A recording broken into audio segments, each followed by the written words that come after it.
Hello and welcome back to the Mysterious Thief Forget-Me-Not. And we're going to continue with the POV of Crow. Later that evening. After wandering around for a bit, I make it back to the bar right as the usual evening crowd starts to gather. Andre is busy taking some orders, so I decide to seat myself on one of the stools and wait for him.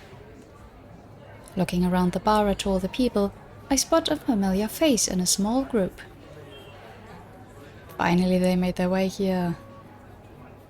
That's true. Our eyes lock for a moment before we give each other a quick nod of acknowledgement. Should have figured this was the highly recommended bar she was talking about. As I'm staring at the wall deciding what to drink later, Andre walks up to me and pats me on the shoulder. Done your walk already? Yep, and I brought you a little present. Ooh, you're paying your rent early this month? No, you jackass, I got you some donuts.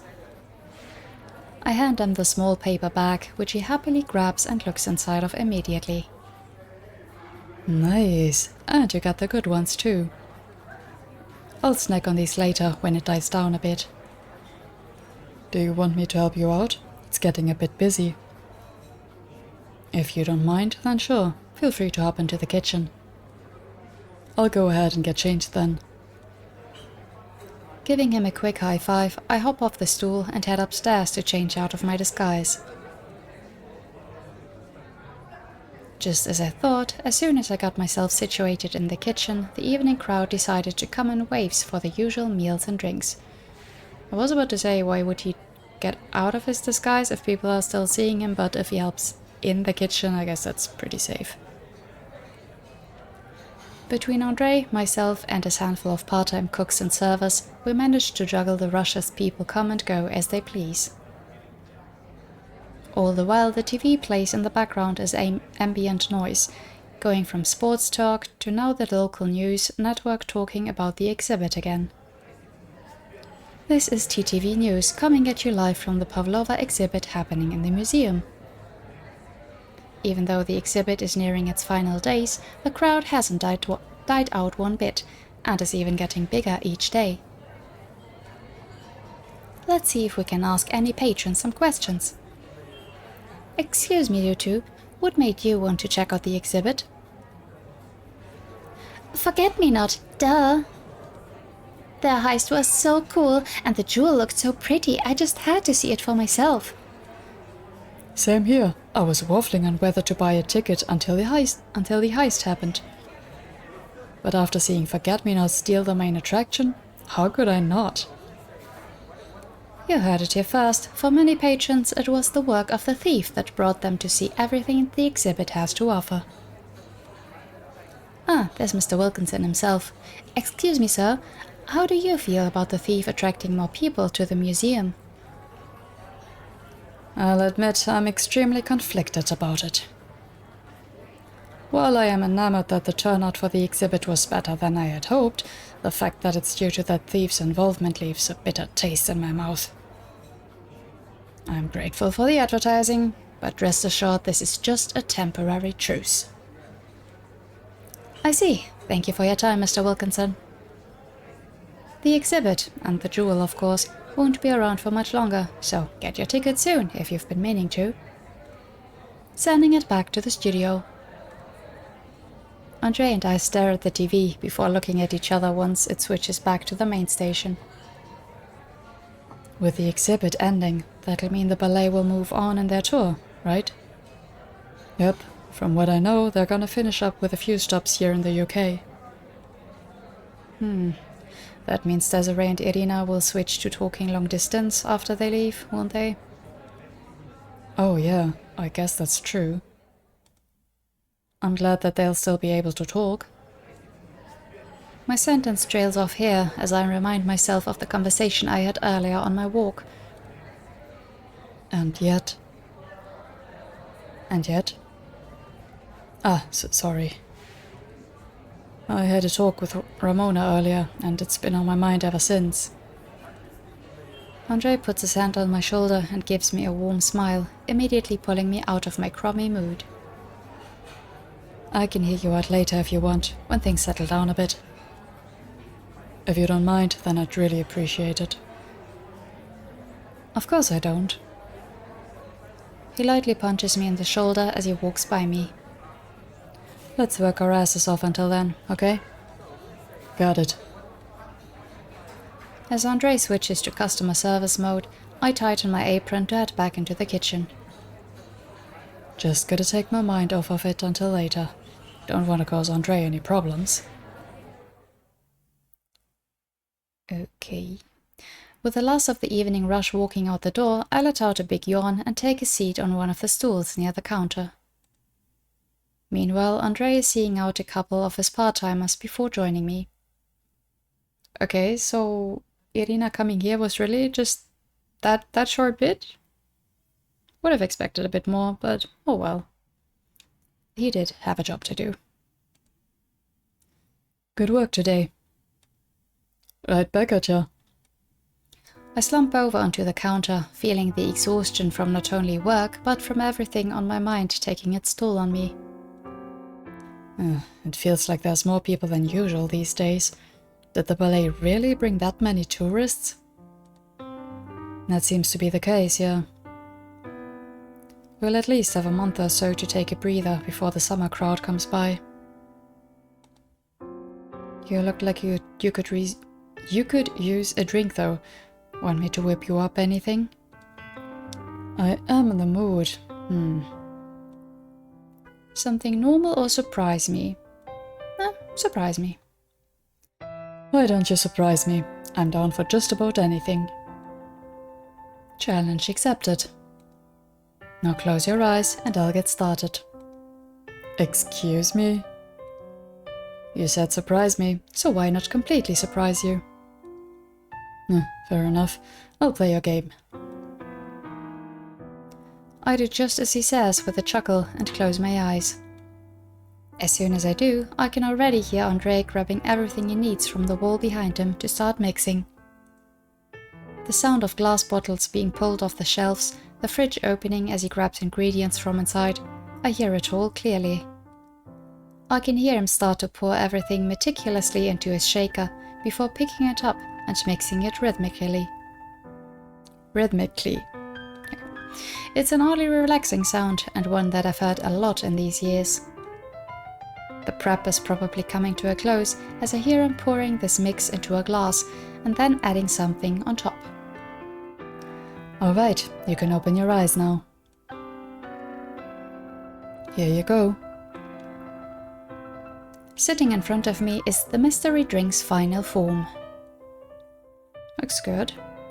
The eye-catching pink color staring right at me, it sits pretty with some maraschino cherries and a spiral of orange skin as a garnish. A pink lady? You said to surprise you. And so I did, you're not wrong. Well, bottoms up. Picking up the glass and swirling it around a bit, I take a quick sip and immediately feel enveloped by its sweet, creamy flavor. I savor the taste for a moment before I continue and can't help but let out a happy sigh. It's easy to make a bad pink lady, but you always make them so perfect. I would hope so. It is one of my favorite drinks. As I continue drinking, Andre leans onto the counter to see me at eye level. So, what were you saying earlier about Ramona? Yeah. So, earlier on my walk I decided to drop in on Ramona since I haven't visited in a while. Desiree was busy, so we talked about stuff in the meantime, just anything that came to mind. But then the conversation went to talking about Desiree's parents again. I rest my head on the counter, staring at my drink with a sigh. Even though Ramona said that her parents think we're doing a good job keeping an eye on her, I still can't help but feel bad about the whole situation. I'm doing my best, but even I can tell that not being able to talk to her parents with anything other than snail mail affects her a lot. She's been really pushing herself as of late, and I have to wonder if it's her trying to ignore that loneliness. I can imagine. But she's not the only one doing that, you know. Andre's sudden interjection catches me off guard, causing me to pull my head back up and blink at him. Excuse me? I'm talking about you, Crow. You think I can't tell that you're doing the same thing she is? Using work and other means to distract yourself from your own negativity? I've seen how you've been staring off at the business district as of late. You can't lie to me. I try to say something to defend myself, but nothing comes out of my mouth, and I just hang my head. It's been years, but I always catch you looking at the old building with that same look in your eyes. Sometimes I wonder if things would have been better if I had just taken you with me when I left. Andre, don't say that. I give him a light punch in the arm and as good of a smile I can muster at the moment to try and improve the mood. You've already done more for me than most have in the past decade, especially with you letting me live in the attic. Besides, you know I was a lost cause back then. I was stubborn and couldn't admit that our old job was a sinking ship, all because I was afraid of taking risks by leaving. I'm glad that you left when you did, otherwise you'd be in the same boat as me. Everything that happened sucks, and I also sometimes think about how things would be if I left. But at the end of the day, I don't regret where I am right now. There's a brief silence between us as Andre gives me a rightfully concerned look. I guess you have a point. He lets out a heavy sigh, then pokes my forehead lightly. That doesn't change the fact that you and Desiree have been working yourselves to the bone. Between the heists, your latest job, and her day job, I haven't seen either of you take a proper break in a long time. And even when you were supposed to relax at the ballet, the new exhibit ruined that and just got you to thinking about work again. It's not healthy. Andre thinks to himself for a moment before an idea lights up on his face. Hold on. He suddenly gets up and walks to the kitchen, disappearing for a quick second before returning and putting something on the counter next to me. What that something is a pair of tickets for the exhibit. I pick them up and stare at them in disbelief, my eyes glued to the Pavlova exhibit written in a large ornate font. What? Where did you get these? When did you get these? A regular gave them to me earlier. Apparently they wanted to surprise their partner, but their partner surprised them instead, so they gave me the tickets so they wouldn't go to waste. Okay, but what does this have to do with me? I'm giving them to you so you and Desiree can actually relax for once, you dumbass. I want you and Desiree to take an actual day off and enjoy yourselves at the exhibit. You deserve as much.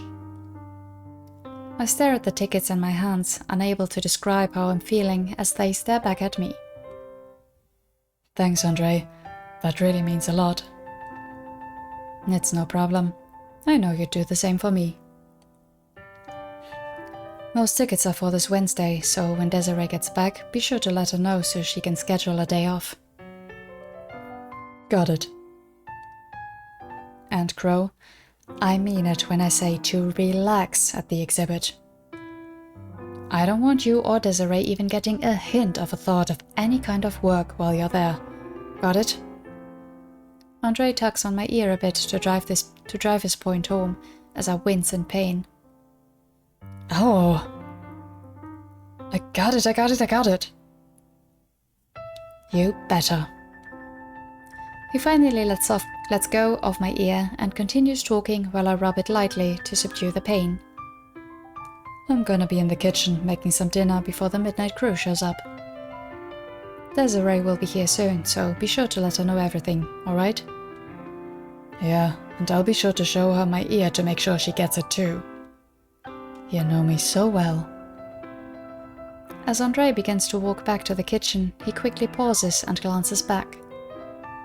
Oh, and no, you're not allowed to help with dinner. Well, now that's just rude. You let me help earlier with work. Yeah, because you're legally required to follow my recipes. I wouldn't let you have free reign over our food even if you paid me. Dirk. I stick my tongue out at Andre playfully as he walks back into the kitchen. As I'm staring at the clock on the wall, waiting for the kid to come back to me, I think about what he said. A day off, huh? How ironic. We were so concerned about Irina overworking herself that we entirely forgot about ourselves. Isn't it always the case, like, do as I say, not as I do? Yeah. But what a good friend they have in Andre. With the sound of the bell on the door catching my attention, I see a certain someone finally walk inside. I'm back. Welcome back, kid. I've got some news to share. Okay, is it? Yeah, jumping right to the Wednesday, I guess. Here you are. Enjoy the exhibit.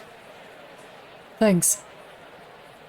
Wednesday finally arrives, and after having our tickets checked and getting past security, Desiree and I are greeted by the sights and sounds of the Pavlova exhibit. Around us are dozens of other people, families dragging their kids around, couples out on romantic museum dates, art and history enthusiasts, all making the interior lively. Wow, they really weren't kidding about how popular the exhibit was. There's more people here than I thought there would be. I'm pretty surprised too. Didn't think the ballet had that much influence. Also helps that a certain thief gave the museum free promotion. That's also true. Maybe they should ask Max for royalties next time. Desiree quickly glances around the room before looking back at me. So, what do you want to see first? I've got a few things in mind, but don't let me decide for you. I know you probably have your own list of pieces to check out. That's fair. Then how's about we each look around at stuff we want to see in this room and then move on? Sounds good to me. Take your time, kid. Really? I mean, I don't know how big this museum is. I'd usually just, take a round, just start at some point and... Oh well. Okay. On cue, Desiree starts walking over to the different pieces and examines them at her own pace. Guess I'll follow her lead. Now, what to check out first? Okay. We can look around quite a bit. Okay, let's just go left to right. Painting on the left wall. Walking near the left wall, I stare at each of the paintings hanging on it until one catches my eye. Huh, a more recent piece. Let's see. Nutcracker Rehearsal by Marie Dormier, 2001. Commissioned by the Pavlova company themselves, it depicts the then prima and lead danseur doing dress rehearsal for the upcoming Nutcracker ballet performance. Guess getting a painting commissioned is a good way of promoting yourself. These two were the stars right before Magdalena and Damien. I recognize them from the files. Wonder if they've gotten any paintings done of themselves. Seems like it'd be kinda neat. Okay. Don't think we can talk to the other people, but just look at the exhibits. Far back painting. Wandering around the northern wall, I quickly glance at the painting next to me. Huh, Edgar. Let's see here. The Dance Foyer at the Opera on the Rue Le Pelletier by Edgar Degas, 1872. I don't know my painters really, just gotta put that out there. What a mouthful. Degas sure did like to paint a lot of ballerinas, huh? Guess that's what finding your muse is like. If it were me, I would have gotten bored by the third painting. But then again, I'm not an artist. Fair, fair. Okay, a statue. After waiting for the small group that was blocking the view to move on, I walk up to the bronze statue, sitting pretty along the northern wall. Putting on a worn-out slipper by Anna Margot, sculpted in 1961. Inspired by works such as The Little 14-Year-Old Dancer, the sculptor was a known perfectionist who spent days on the most minor details so they would be exactly as she pictured.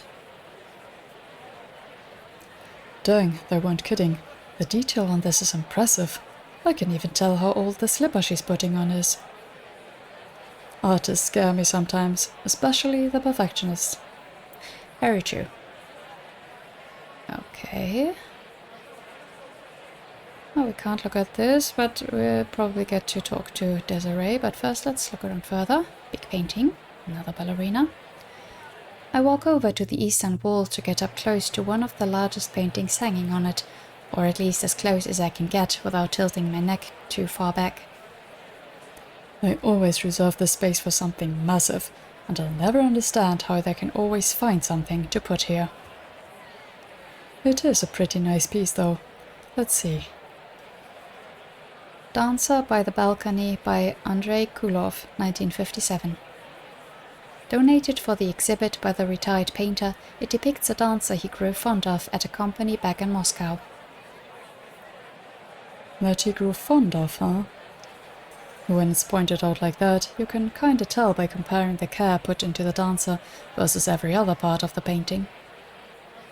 It's kinda cool how you can notice those things when you focus. Yeah, art is kinda neat. Painting on the right wall. The Star by Edgar Degas, 1878. Huh, I know this one. This is usually what comes up first when you look up Degas paintings. He's known for painting a lot of ballerinas, so I'm not surprised some of those works are in this exhibit. I stare at the piece for a while, really letting it sink in. I always hear people talk about how fascinating studying the fine arts is, and just looking at classical paintings in general. Didn't think too much of it, but seeing this piece in person kinda makes me understand why. I'll ask Desiree later what she thought of everything. I do really like the classical paintings. It's fascinating to me how realistic some of them looks, like fabrics and all that. Okay, a parent and a kid. I decided to take a quick stop over on the eastern wall for a bit, wondering what to look at next. But my thinking is interrupted by a very loud child complaining to their mother right next to me. Mama, I'm tired. That's because you ran around the museum like I told you not to. But I'm bored. You and Daddy are just staring at these pictures the whole time. No, don't be like that. I'm sure you'll find something that you like further in. Besides, don't you want to go get dinner after this at your favorite place? The kid just about jumps off the bench in excitement. Can we really? If you be a good kid and not run around anymore, we can even get ice cream too. Okay, I can do that. Sometimes kids are so easy to read. I wonder, would I be a good parent if I had a kid? Wow, we went there, okay. Okay, I don't think we can go further in the room, and I think we've looked at everything we can. Just making sure again. Okay, then let's talk to Desiree. Am I done looking around? I'm done. I walk over to Desiree, who is busy staring at the black swan, and tap her on the shoulder to catch her attention. Oh, you're done already? Yep, that's enough for me in this room. What about you? You done looking around? Yep, saw everything I wanted to. I'm just hanging out here until I feel good to move on. She points at the jewel sitting pretty in its glass case in front of us. I rarely ever get to see these things how they're supposed to be seen. Must feel weird being on the other side, huh? Yeah, a bit, but it's kinda nice. You know, thinking back to when you told me about this jewel's history, it's kind of ironic now. I was so focused on Irina's well-being that I completely forgot about myself. Life comes at you fast, though I'm not one to talk. Andre gave me a whole lecture before giving me these tickets. We both laugh together a little before Desiree looks back at the jewel fondly. You know, these past few years have felt so different, especially recently. You mean because of Forget-Me-Not? She nods, then looks back at the jewel.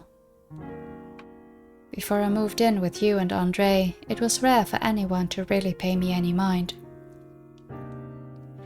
I was always an afterthought, an accessory to my grandfather's achievements. But ever since they appeared, that's all changed. Now the city can't stop thinking about them at all hours. Even if it's a persona, it's oddly comforting to be remembered at all, you know. She pauses, letting out a deep sigh as she clutches her bag a little tighter. Talking to Irina made it even more obvious. The other day, when she figured me out, you know what she said? She said that she prefers seeing me like this because she sees me, Desiree. It means the world to me to hear someone say that. She looks at me briefly. Irina and the rest of the ballet are leaving soon, right? Yeah, once the exhibit wraps up, they'll be moving on in their tour before heading home. Are you going to be okay? Yeah, I will. Irina and I already exchanged numbers, and we promise to message each other as often as we can. We've only known each other for a short time, but it's been really nice overall. I know that I'll miss her a lot. But I'm glad that we can still talk after she leaves. I stare at Desiree, her gaze still on the jewel before us, but now showing a hint of sadness as her sentence trails off. Letting out a sigh, I ruffle her hair lightly with a smile. You need to learn to be more open, kid. Sorry. Don't be, I get it. But just know that at the very least, I'll be here for you. And about them, I'll admit I was really against it in the beginning. Seeing you put yourself at risk left a bad taste in my mouth. But even though I've only known you for these past few years, you've changed a lot in that time because of this hobby of yours. I have? Yep, more than you'd think. You're more confident now because of them, and I know your parents would be happy to see you like this. Desiree's solemn expression changes to a warm smile, one I haven't seen on her in a long time. Thanks, I appreciate it. And sorry for this impromptu vent session. I know we're supposed to be relaxing right now. Don't worry, we can talk more about this back at home if you want. Sure, I think I need it. That's nice. I guess we're done with this room. Do you want to move on? Sounds good to me. Lead the way, kid. Let's go to the East Wing then. I heard they have a really cool moving arts display. Oof. Just as Desiree turns the corner, a couple of security guards walk into us, quickly apologizing as they move on. You okay, kid? Yeah, I'm fine. Just caught me off guard. Wasn't that Max's usual entourage, though? Yeah, you're right. Come on, let's get out of here faster. I don't want to watch that blonde a-hole trying to act like a good host. Couldn't agree more. The two of us start to continue on, but something catches Desiree's attention, causing her to turn around. Hey, isn't that... I look at where Desiree is staring, and I match her surprised look when I notice who Max is talking to. Good to see you, Detective. I'm glad you could make it. Good day to you too, Mr. Mr. Wilkinson. Goodness, Detective. Had a poor night, did we? I haven't been sleeping much as of late. But that's beside the point. What is it you wanted to discuss? This is a bit too public to discuss such things. Come, we can continue in my office. The two of them, along with Max's entourage, walk further into the museum. Meanwhile, I notice the look Desiree has on her face and pinch her cheek. Ow! Desiree, we are here to relax. RELAX. Not to get nosy about that rich snob's current affairs, capiche? Capiche. Just stop pinching me. I let go of her and start pushing her towards the other hallway as she rubs her cheek with a pout. Come on, that display you wanted to see was this way, right? Yeah, it was. Well, let's get a move on then. The museum won't be open forever. Desiree quickly switches back to the upbeat mood she had earlier as we continue looking around the exhibit. Curious, very curious. Later that evening. The day passes quickly because of the fun we had at the museum, with it suddenly becoming evening before we realized it. Even as we walk back into the bar, Desiree and I continue to talk about the exhibit and everything we enjoyed as if we were still there. And that display with the ballerina prints was so neat, it felt so real. I'll admit you had a point. I thought it wasn't gonna be much until I saw it in person. I see you two had fun today. Our cheery chatting is interrupted by Andre, who is leaned against the counter staring at us. Hi Andre, we're back. And we did. Thank you again for the tickets. You're very welcome. I'm glad you two had a good time.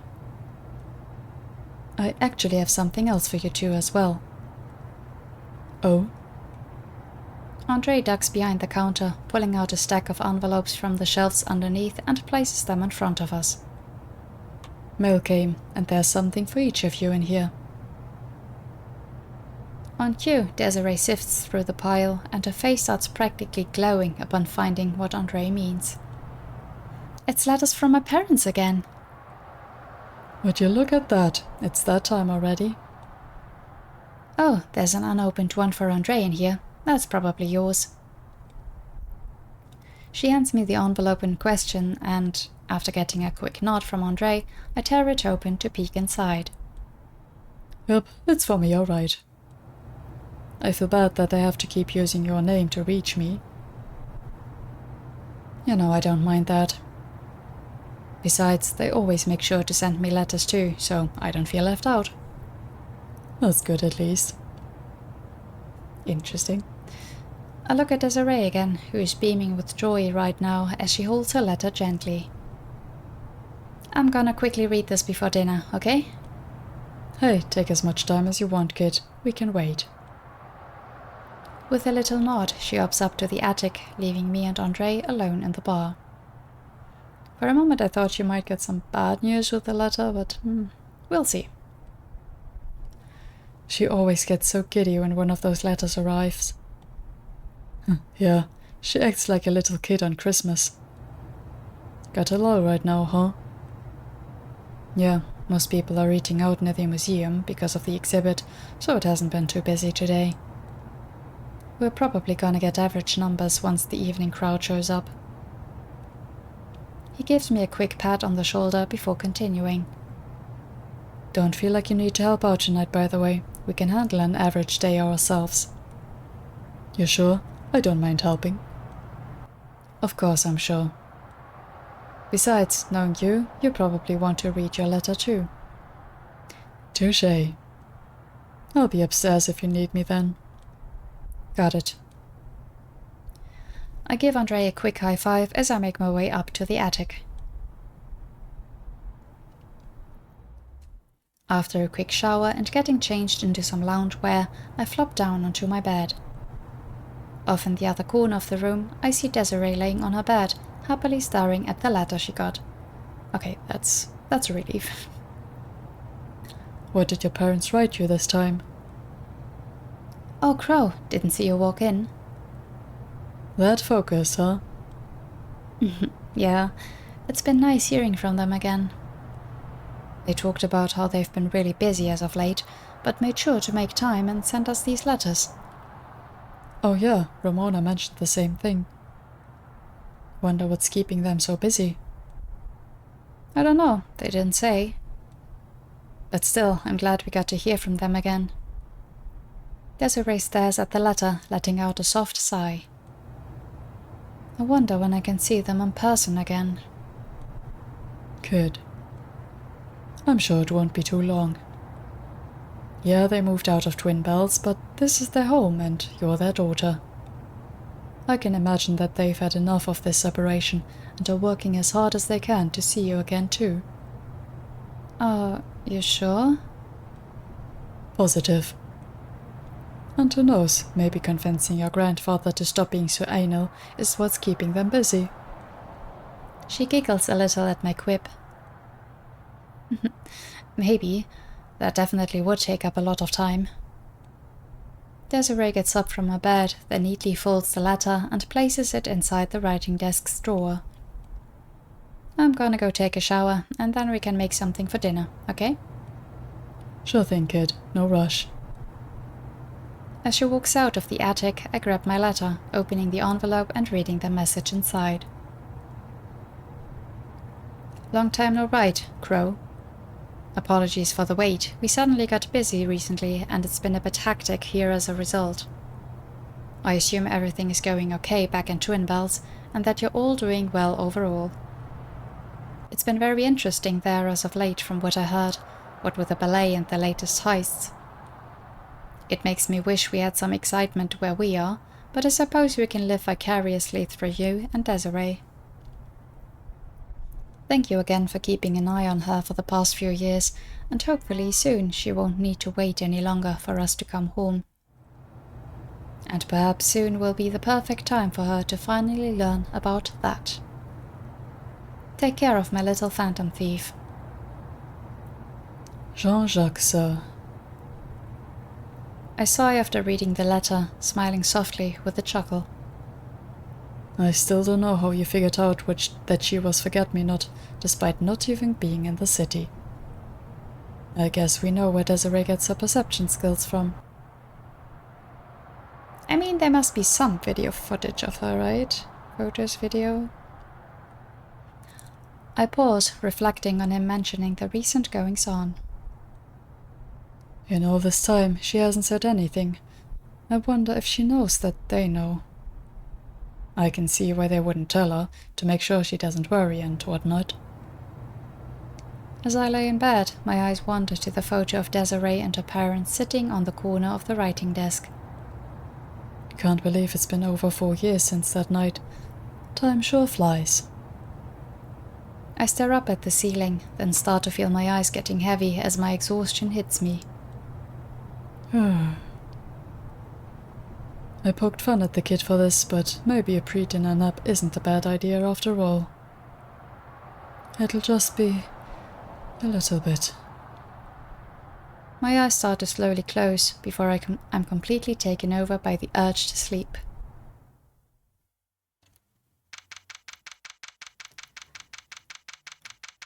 "4 years ago. We get to see it? Great.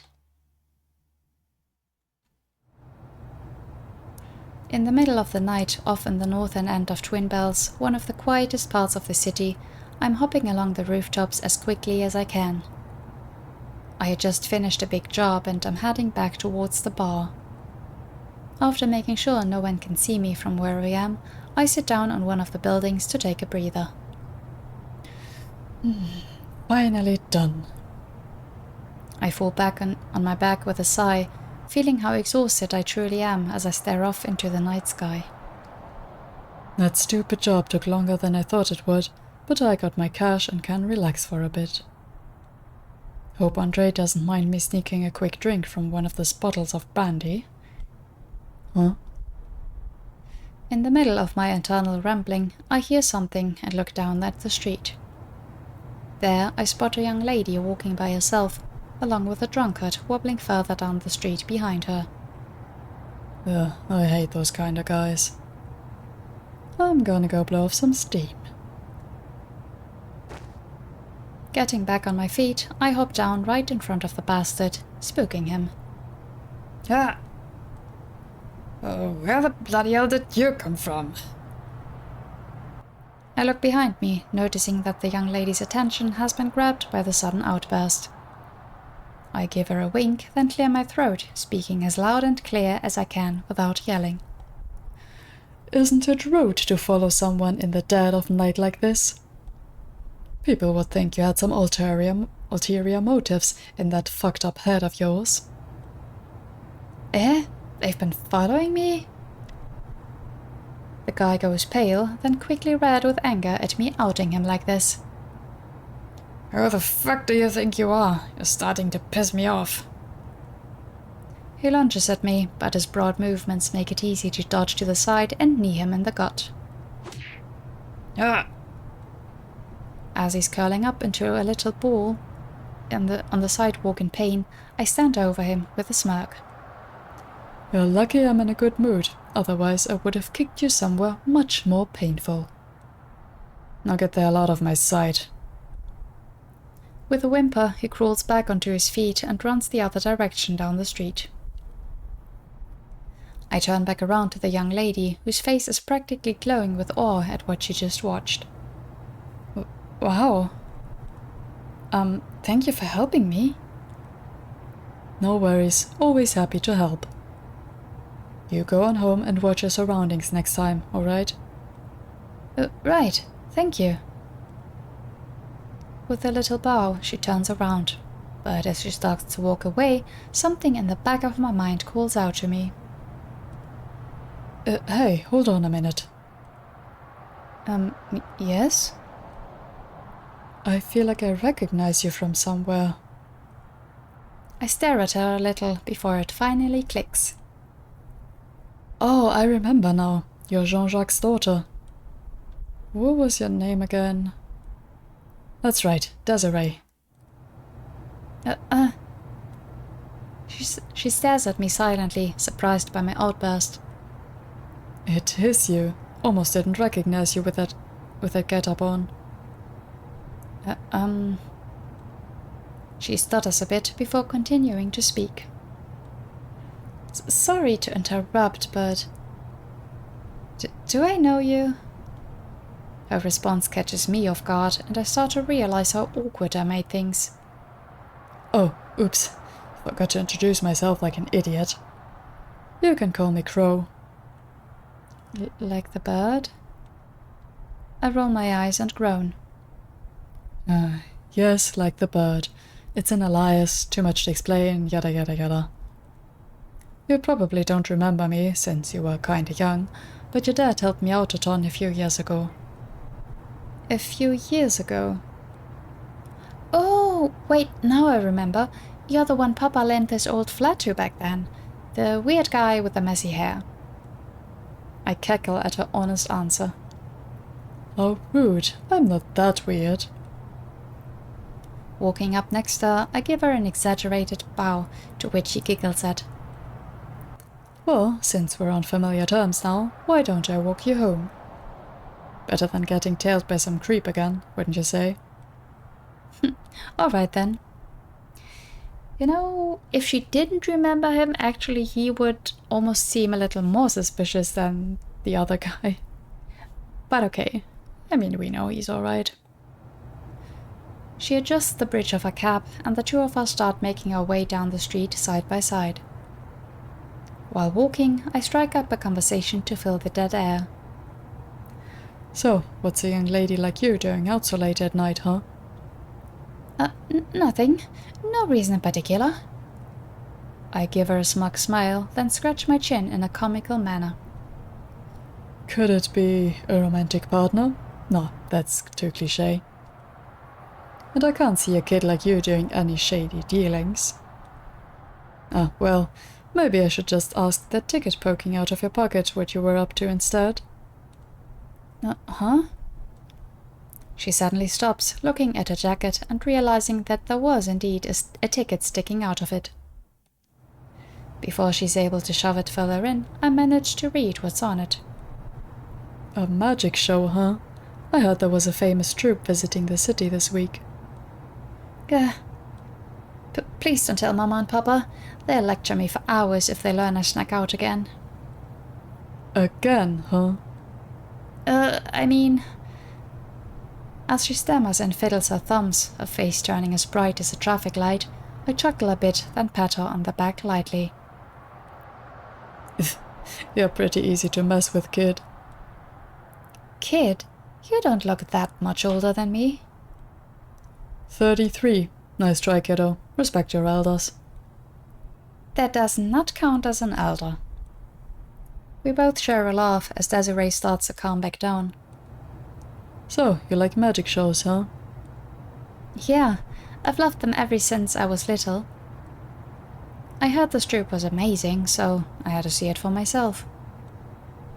I just hope Mama and Papa don't grill me too much for this. Hey, better than sneaking out to go drinking or to see some guy, I'd say. She lets out another giggle. Just be careful, alright? There's still those break-ins happening around the city. Not to worry, I can handle myself just fine, see? She playfully flexes a little, getting a laugh out of me this time, before looking back at me with a curious expression. I could ask you the same thing, though. What are you doing out so late? She eyes my get-up, which causes me to scratch my neck sheepishly. Well, I was out finishing a job. A job? What do you do? You're not a hitman or anything, are you? No. It feels like she's drilling a hole through my head as she looks at me with those big, curious eyes of hers. Don't rat me out or be weirded out, okay? You can consider me a different kind of phantom thief, in a sense. You're just spilling it right here, not even trying to hide it? Okay. A phantom thief? I'm mentally preparing myself for her to be judgmental or to laugh at me, but instead I'm greeted by her curious eyes glowing ever brighter. I didn't realize there were still phantom thieves around. That's awesome!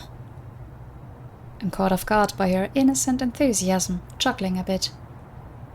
I'm surprised you believe me so easily.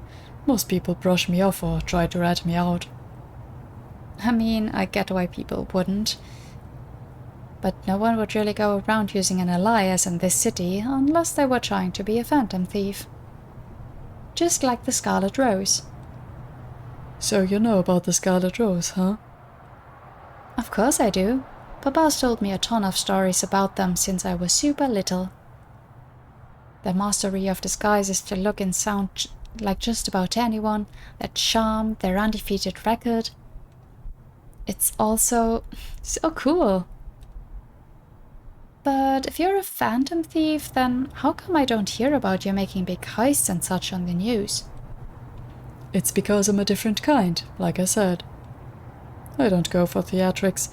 I leave myself anonymous with just the name Crow to leave my mark. You might have seen this on the news a few times.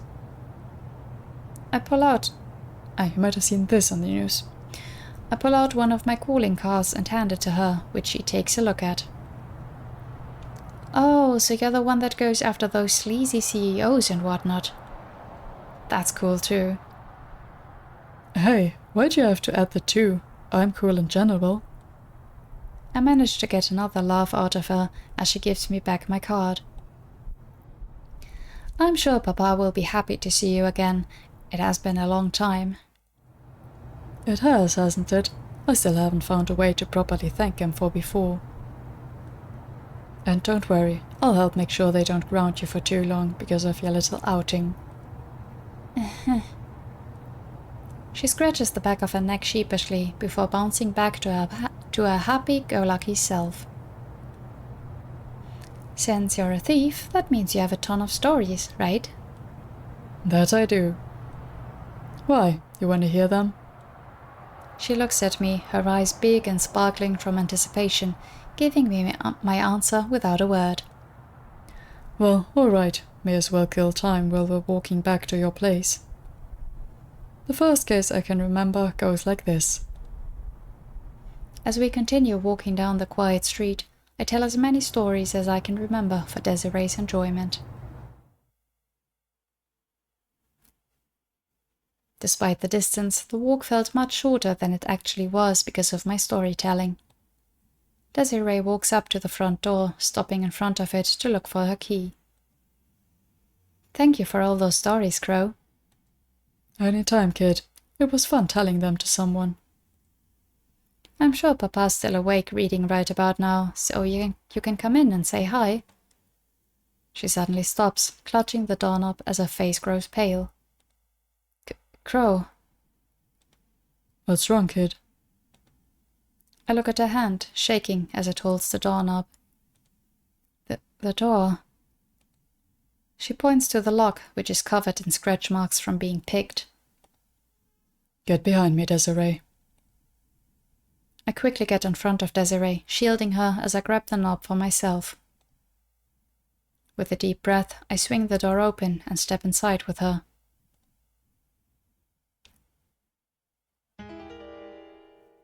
Oh dear. Shit. Upon entering, I see the living room in a mess, almost everything fallen onto the floor or turned over on its side. And right in the middle of this chaos. Mama! Papa! Desiree pushes past me as soon as she sees her parents laying together on the ground, not responding to her yelling. As she gently nudges them, her whole body shaking uncontrollably, I kneel next to her and check their pulses. Are they... Don't worry, they're just unconscious. She lets out a shaky sigh as she clings onto my arm to steady herself. I start looking around the room, checking from a glance how much damage has been done, when we're interrupted by a groaning sound. Papa! Desiree holds her father in her arms as he starts to come to. Desiree? Papa, are you alright? What happened? Her voice gets shaky again as I gently place a hand on her shoulder. Be gentle, he's only just waking up. Right, sorry. Desiree. Papa. As he tries to get back up on his feet, Desiree helps keep him steady so he doesn't fall over. You're back home. I'm glad you're alright. And who... Take it easy, Jean-Jacques, sir. You've taken quite the beating. Ah, Sung-Wan, it's you. It's been a while. Not the best way a reunion could have gone, I'd say. Oh. Clutching his side, he suddenly starts coughing heavily as Desiree supports him. Don't push yourself, please. Here, let me... Supporting him on one arm, she walks to the couch and gently helps him sit down. Thank you, sweetheart. What exactly happened here, sir? Misty and I were up a bit late tonight as she wanted to wait for Desiree to come back home. We were here in the living room when the door was unlocked from the outside. He clutches his side tighter, wincing in pain as he continues.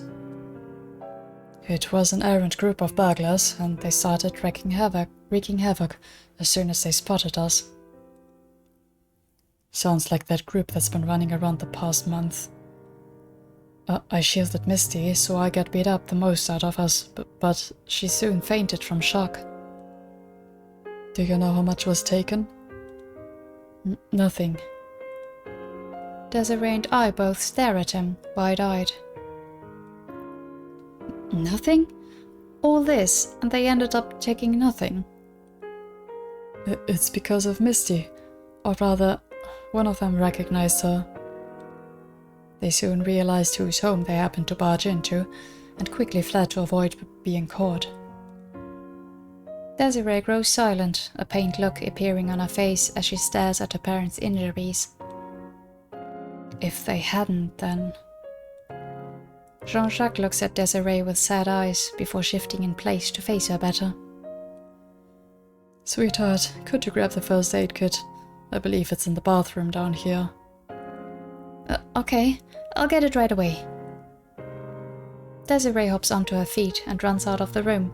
Meanwhile, her father lets out a deep sigh. Desiree. He then shifts in place to face me better. I'm glad to see you're doing well, Sangwon. I heard you made quite a name for yourself as of late. Always more concerned about everyone else as usual, Jean-Jacques sir.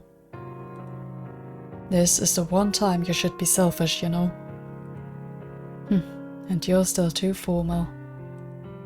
That's beside the point. Look, once Desiree finds that first aid kit, I'll call an ambulance while she patches you two up.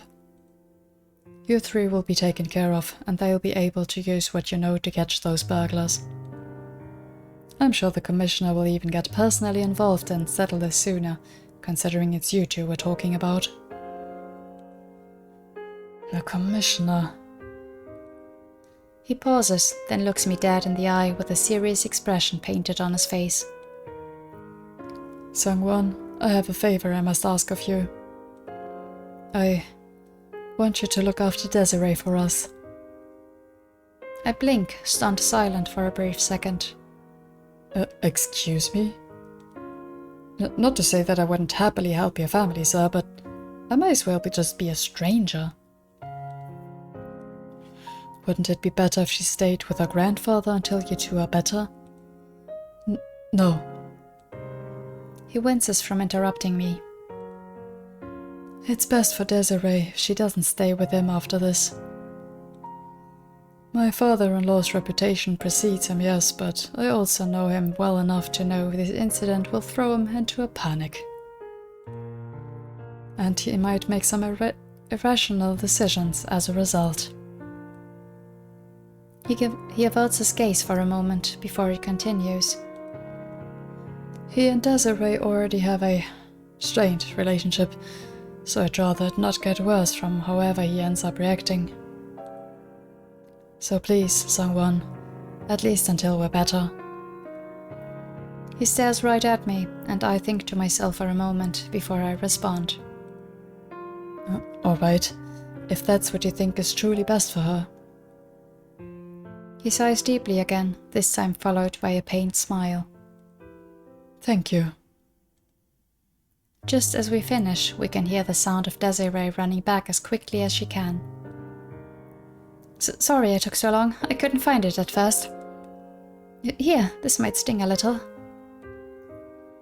She opens up the first aid kit and gets to work immediately, disinfecting the worst of the injuries before bandaging them up. Jean-Jacques shifts in his seat again, bracing himself on Desiree's shoulder as he looks at her. Desiree, when you're finished, I want you to go pack up your things. She freezes in place, giving him a worried look. What do you mean? Where do I need to pack? Don't worry, sweetheart. I just asked someone to look after you while we're recovering. But... She stares at me for a moment before tears start to well up in her eyes again, as Jean-Jacques gently wraps his arm around her for a hug. I need to go with you two, though, don't I? I need to give my statement, and help you get better, and... Sweetheart, you're a good girl, but you know why I'm asking you this, don't you? So please, for us. She pauses, looking at me again as she thinks deeply to herself. All right. But you two better get better soon. She hugs him back, her face saying she's still unsure about this, while her father clutches his side again in pain. Ugh. Papa? He suddenly collapses, and I quickly help her lay him down on the couch, checking his pulse. Don't worry, he just fainted. His injuries probably got to be too much. Desiree lets out another shaky sigh as I give her a gentle, reassuring pat on the back. Here, give me the first aid kit. I'll finish patching them up and call an ambulance while you get packed. Okay. Wiping her tears away, she runs over to the stairs with haste as I grab one of the landline phones. I dial emergency services while mending to Jean-Jacques and Misty's injuries, waiting for someone to pick up. Hello, what is your emergency?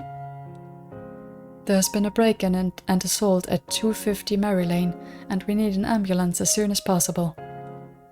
2 with serious injuries, but no valuables taken. 250 Mary Lane, but that's... understood. We'll send someone out as soon as possible. Thank you. Please hurry. I hang up the phone and sigh a little as I finish patching up Desiree's parents. Wouldn't...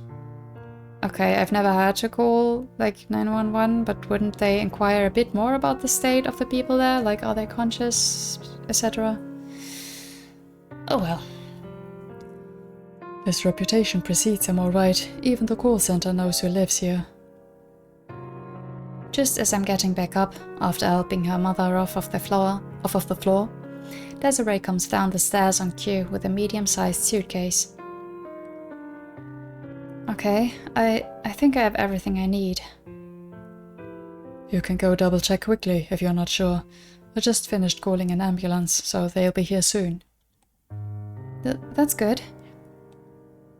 But I'm sure... I don't want to hold this up too long.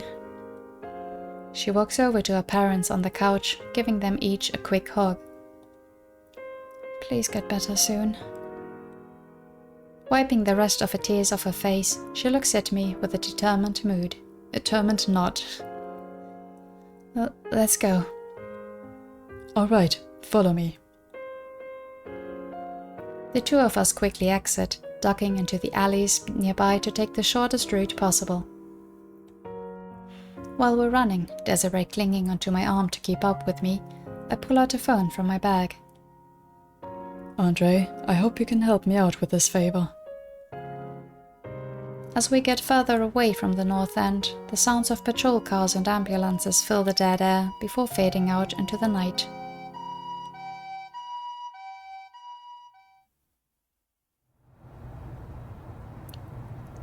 So that's what happened, but we still don't have all the information. After an admittedly long walk, the 2 of us finally make it to our destination, Sidewind Avenue. Desiree looks around the area, still clinging to my arm. So, this is where we're staying? Yep. Ever been in this area before? Only a few times, as far as I can remember. So, which flat do you live in? Flat? No, we're staying in here. I walk up to the entrance of the bar that's sticking out like a sore thumb, a gallant rogue, which catches Desiree off guard. You live in a bar? The attic specifically, but yes. Don't worry, the owner's a good friend of mine, so he'll be happy to help you out. Okay, if you're sure. She continues to give me a concerned stare as I open the front door and let her inside.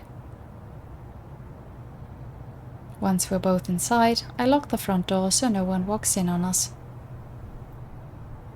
Meanwhile, Desiree stares in awe. Her eyes start to practically sparkle at all of the Scarlet Rose memorabilia hanging on the walls. Wow. I've never seen so much about the Scarlet Rose in one place before. The owner is a huge fan, and even named the bar in homage to them. Feeling starstruck? A little, yeah. Crow. Interrupting us is the owner and my good friend Andre Daniels, who walks out from the stairwell going to the attic. You're lucky I was still here taking inventory. Now what's the emergency? He pauses, then stares completely baffled at Desiree, who's been standing next to me this whole time. Hello.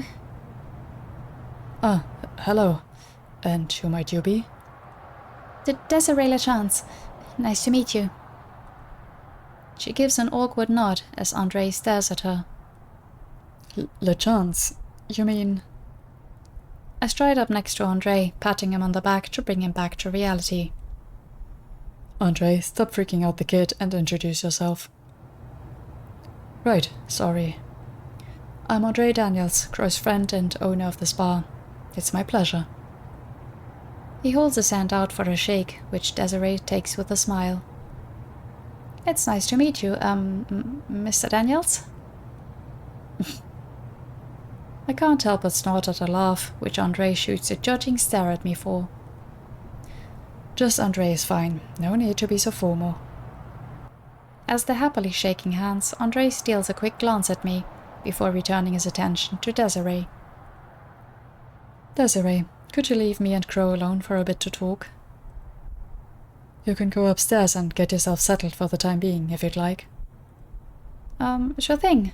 Pardon me? She grabs a suitcase and walks over to the staircase, climbing up with haste. Once she's out of view, Andre looks back at me with a rightfully concerned look. You have a lot to explain. And it's a lot to explain, trust me. Oh, I bet. Why the hell is the Commissioner's granddaughter sitting in my attic right now? What happened? Here, let me sum it up quickly. I run Andre through everything that happened tonight that led up to where we are now. After I finish, he pinches the bridge of his nose, letting out a deep sigh. What have you gotten yourself into this time? Listen, I'm sorry for suddenly dropping this on you, but I really want to help her out for a bit, alright? Don't worry, I'm not saying no. In fact, I'm happy to help you. Considering everything, she's more than welcome to stay here as long as she needs to. It's just a lot to take in at once. I give him a pat on the shoulder with a smile to help ease his worries. Thank you, Andre. I wouldn't be able to do this without you. You know I'm always here for you. Giving me a pat back on my shoulder, he turns around towards the stairwell. Now come on, help me pull that old mattress out of storage. You're gonna have the kids sleep on that? That thing's practically ancient. No, you are. She's taking your current bed. No objections. With a smug laugh, he walks over to the stairs and starts climbing up. Hey, come on now. That's no fair. Andre. I quickly run after Andre up the stairs, ready to help Desiree get settled into her temporary home, away from home. And there we go. That should be enough. After a bit of time, and quite a bit of muscle, Andre and I successfully pull out that old mattress and reorganize the attic to fit it in nicely. Feeling exhausted from everything that happened tonight, I lay down on my new bed to relax. I guess this isn't totally bad. Stage 1, denial. Oh, shut up, you a-hole. I lightly kick Andre in the leg as we both share a laugh. At the same time, Desiree is finishing organizing the things she brought along before looking back at me sheepishly. Sorry you had to give up your bed because of me. Don't sweat it, kid. I'd rather you be as comfy as you can while you're here. Even if it does amuse a certain someone. I glare at Andre as I say this, which just makes him chuckle again as he walks back to the storage room. It gets a giggle out of Desiree too, as she continues pulling out things from her suitcase. How did she even get to packing that quickly? I mean, it's like a panic thing, yeah? Just throw everything in. I'm just thinking about whenever I have to pack a suitcase, which I really don't like. And it takes so long. It takes so long to look for everything. But okay, I mean, at least she didn't have any restrictions like you have for a flight and whatnot. And I'm overthinking this. While she's unpacking, I spot something she put on the writing desk while we were busy, walking over to see what it is. Huh, what's this? Picking it up, it's a photo of Desiree with her parents, visiting an exhibit in the museum together. Ah, that's my favorite photo. It's from when the museum had that magician-inspired exhibit a few years ago. Oh, I remember that. So Wilkinson partnered with that group of magician historians to put the exhibit together. It was quite impressive. Not surprised you'd want to go to that. Shush you. She pauses her unpacking, taking the framed photo from me to stare at it. I couldn't really see myself leaving this behind. I hope it's alright. Her voice trails off, looking away from me briefly, as I sigh, patting her on the back lightly. Of course it's alright. Anything that helps this place feel even the smallest bit like home is good to bring along. She gives me a soft smile and a nod as a way of thanks, placing the photo back on the writing desk gently. Pushing a suitcase aside, she sits down on the bed, and I follow suit, sitting next to her. How long do you think it'll take? For my parents to get better, I mean. What, worried that you'll impose? A little. I chuckle a bit, then pat her on the shoulder gently again with a reassuring smile. Like I said, you're more than welcome to stay here for as long as you need to. No need to worry about bothering us. I just hope we aren't interrupting your studies or anything, what with you suddenly moving here. Oh, don't worry, I already graduated high school years ago. Oh, and what about university or college? I haven't really figured out what I want to do yet, so I've been living with Mama and Papa until I do. I can respect that. Generally, yes. But you said it's been a few years? I mean, does she already have the job, or... well... I give her a quick pat on the back with a smile as I circle the topic back around. Anyways, I'm sure it won't be too long before you can head on back home with your parents, so think of this as a little getaway of sorts. I guess you're right. Thank you. She pauses suddenly, then gives me a confused stare. My papa called you Sangwon or something earlier, right? Do you prefer being called that or Crow? I appreciate you asking, kid. And call me Crow, if you'll please. Okay. I give her another pat on the shoulder as I stand back up. You've had a long night, so why don't you head to bed? There's a bathroom out in the hall next to the storage if you want to use it. Okay, thank you, I will. Good night. Good night. On cue, she pulls out some pajamas from her luggage and walks over to the bathroom to get ready for bed. Meanwhile, I'm left standing in the quiet attic, alone with my thoughts on this whole matter. I hope those two get better soon.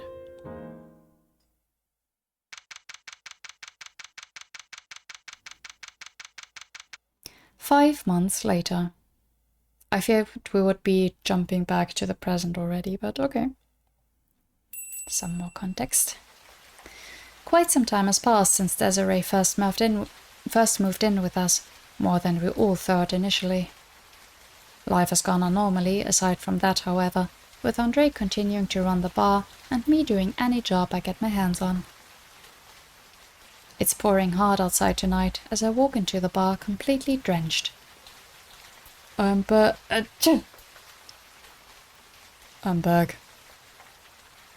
Andre walks up to me with a chuckle and a towel in hand to greet me. Welcome back. Here. He hands me the towel, which I gladly take and wipe myself off with as I shake my head to get most of the water out. What are you, a dog? You'll give yourself a headache doing that. Although I guess you do have shaggy fur like one. Ha ha, asshole. Saying shit like that is asking me to bite you. We both laugh, then Andre helps pat my hair dry. The midnight crowd just died down, so do you want me to make you a drink before bed? Sounds perfect to me. Let me just get out of these wet clothes first. Sure thing. I give him a quick high five, then head upstairs soon after. I climb up the stairs and start to let out a big yawn, but then stop myself as I see Desiree fast asleep inside the attic. Wow, the kid's already out like a light, huh? Taking a quick look at the clock on the wall, I sigh. Guess it is pretty late, huh? Sleep well, kid. How's she gonna react to the news, though? I quietly take off my jacket, grabbing my slacks and a spare top from the closet, before tiptoeing out of the room towards the bathroom. After taking a quick shower and getting changed, all while making sure to not make too much noise so Desiree can sleep, I hop back downstairs and park myself by the counter. On cue, Andre walks out of the kitchen, sliding a rum and coke my way as he takes a drink from his own. Thank you. How has the kid been today? She's been good. Worked her butt off helping me clean and organize things earlier. No wonder she's completely out upstairs. Usually she'd try to catch me coming back in before conking out. I take a quick swig of my drink with a happy sigh, feeling my exhaustion melting away. Andre takes a sip from his own drink at the same time, before continuing. What about you? You're later than usual. Did a new job keep you? Oh, I actually finished what I needed to do tonight a few hours ago. I just decided to do some digging of my own. Digging? For what? He then sighs after staring at me, before answering his own question. Desiree's parents? Bingo.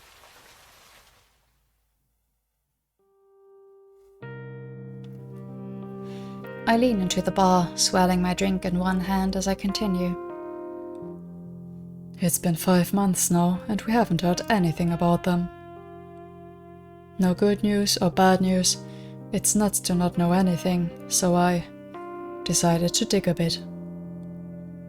And just how did you do that digging, might I ask? I look away from him sheepishly. Did that digging involve the break-in at Police HQ earlier? Perhaps. He simply sighs before giving me a stern glare. You know how dangerous that is. I know, believe me, but I couldn't just sit by and wait for who knows how long before we got any kind of update on them. I knew it was gonna be hell, but man, it's even more of a nightmare at HQ now. I take a quick sip, then continue. Apparently, ever since the break-in, the commissioner's gone on an entire tirade through the whole precinct. Ripping every department a new one, making everyone go through and double-check every case file for inconsistencies. It's nuts. He even fired the former lead larceny detective and everyone working under them for not taking those burglars seriously. Jesus. Andre takes another sip from his drink, then swirls it around too. I can understand because his family got hurt, but that's just insane to panic that much. What about the kid's parents? I sigh, then take a big swig before slumping over some more. That's the problem. Between the info I found and even checking the place to confirm what I read, they're not in Twin Bells anymore. I don't know where to, but he had them move out of the city entirely after they recovered. Andre sighs with me once more, pinching the bridge of his nose in frustration. Shit. To make them leave without Desiree, does he just not care about how she'd feel being left behind or something? Believe me, I'm just as pissed off as you are, but there's nothing we can do about it. The real problem is, how do I tell this to Desiree? She'll be heartbroken.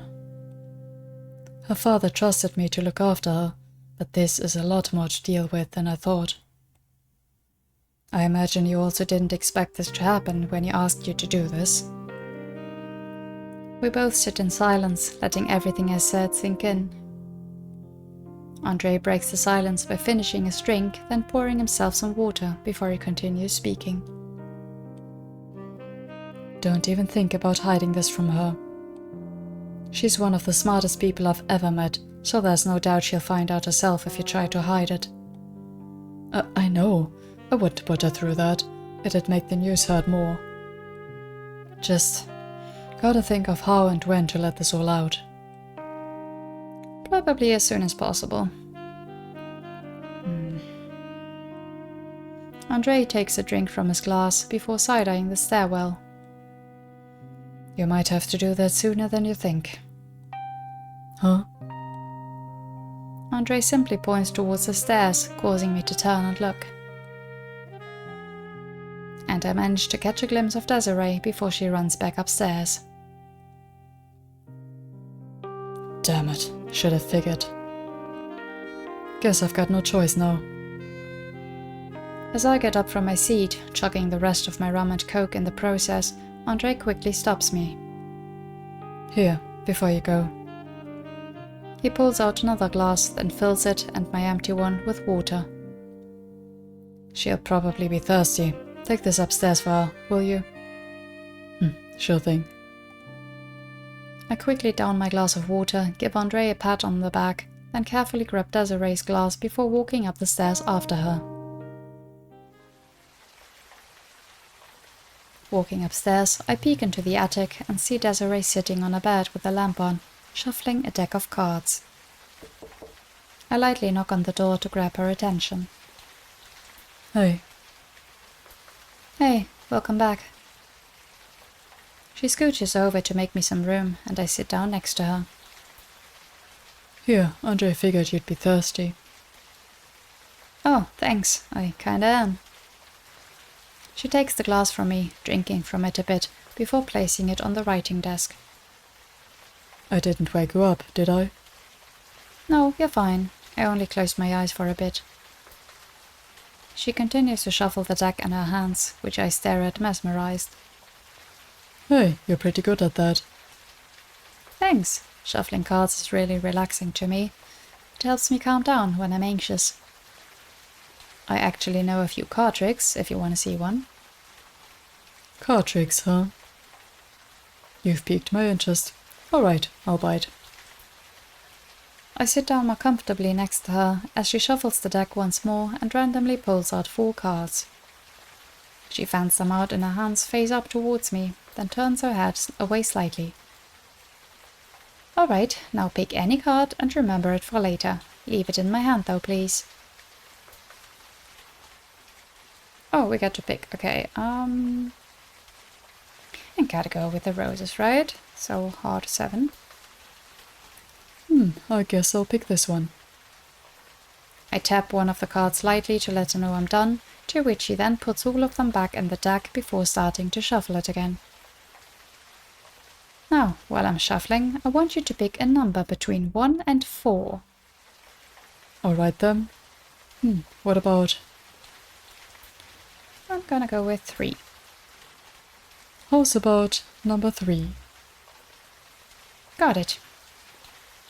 She then finishes shuffling the deck and randomly pulls out 4 cards once again, laying them face down in front of me on the bed. You still remember what card you picked, right?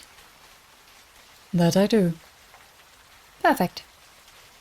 Now flip over the card that matches the number you picked, with it going left to right from 1 to 4. Okay, let's see. I do just as she says, taking the card matching the number I picked and flipping it over, which was 3, so... And seeing the very card I picked earlier sitting in that spot. What the... There's no way. I don't believe it. Nuh-uh. I pick up the card and examine it closely, but it's in perfect condition, just like all the other ones. Meanwhile, Desiree's just giggling at me. There's no way. You probably switched it out while I wasn't looking. But you were staring at me the whole time. Then you hid it up your sleeve. I don't have sleeves. I can do it again for you, if you want. Fine, I'll take you up on that offer. There's no way that'll happen again. That was definitely a fluke.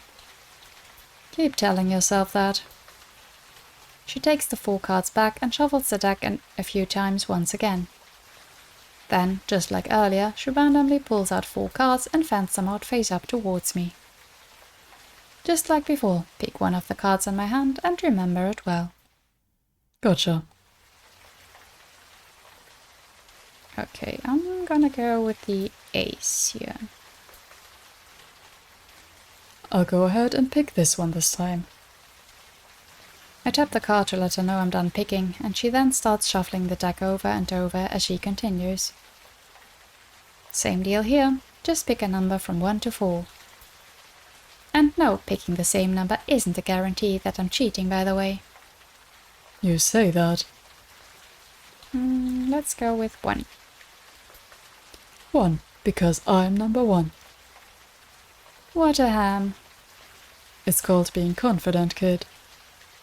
She then finishes shuffling, then pulls out 4 cards and puts them on the bed face down once again. You know what to do now. Flip over the card that matches the number you picked. There's no way you'll get it again. It was definitely a fluke. Keep living in denial. Don't have to, because I'm right. Just flip your card already. I stare down at the cards, hovering my hand over them while side-eyeing Desiree. Should we just pick another one? I mean, but you did check before, right? That it's not all the same cards? I'm just gonna pick one of the others, just to see what happens. It's probably just another dialogue, but... What if just... I said 1. What if I go with the second one? There's no way it'll happen again, right? Or maybe that is actually not me picking. Maybe, I don't know, the click thing is the same on all. I take a deep breath, slowly flipping over the card. Okay, that wasn't me choosing. Sorry. To reveal the card I picked earlier in that spot. Again. What the fuck? I'm left completely speechless, dumbfounded, absolutely shocked that her trick worked twice in a row. Really? I mean, those tricks exist. It's like sleight of hand. In my shock, I picked up the card and examined it closely again, trying and failing to find any answer to this, as Desiree laughs. Do you want to go a third time, or are you finally admitting defeat? How did you... I mean, what? That's... Alright, I know when to call it quits. Not bad, kid. How'd you get so good at this? Thanks. Papa took me to a magic show once when I was super little, and I liked it so much I've been practicing a bunch of tricks since. It's one of my favorite ways to keep myself busy. She takes back the cards and goes back to her shuffling. There's a brief silence between us before I speak up once more. You don't have to put on a brave face near me, by the way.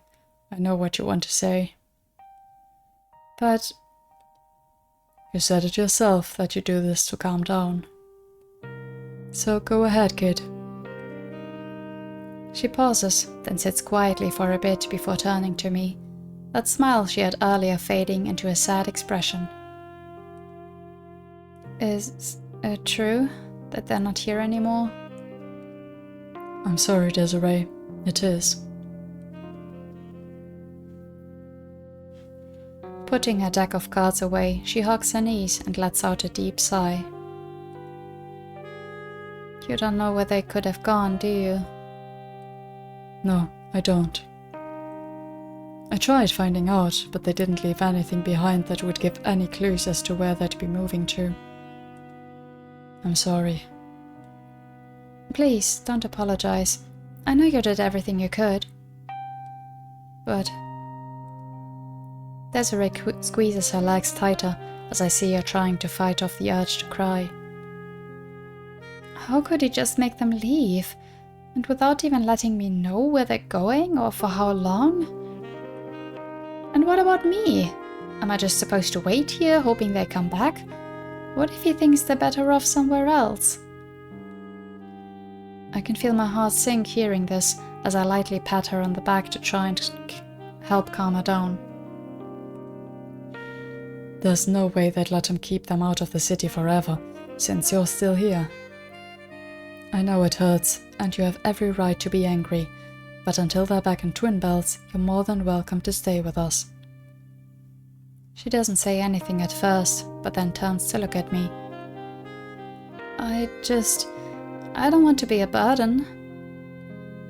This was only supposed to be for a bit, but now you and Andre have to look after me for who knows how long. I'll feel like I'm being selfish asking so much of you too. Well, I can tell you that's not true at all. You've been pulling your weight around here since day one, and you're always asking if you can help with something. So don't you worry, neither of us think you're a burden at all. And just remember what I'm saying now if you get these doubts again, alright? I see tears start to well up in her eyes as she hides her face in her knees, while I rub her back gently. Let it all out, you'll feel a lot better afterwards. We say nothing after that, with Desiree sniffling being the only sound left in the attic. I stay quiet, making sure that I let her cry as much as she wants for as long as she needs to.